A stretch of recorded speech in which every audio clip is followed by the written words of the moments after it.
Back in the 70s, you found a snazzy picture of a wooden shelf that you want to buy. You cut around it, put it on your holy scrapbook, and keep it under your pillow.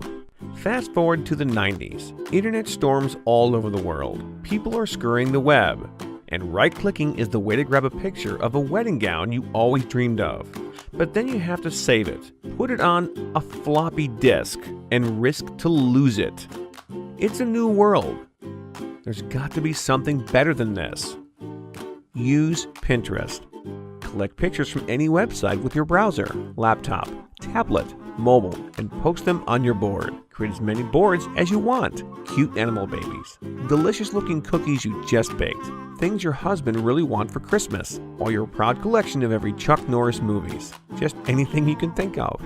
Once pinned, your pins are shared with other pinners, who can repin them on their own boards.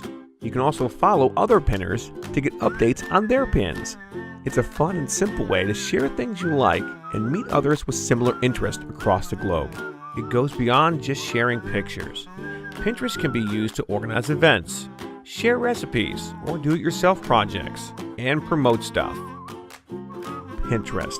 Get your invitation today and start pinning.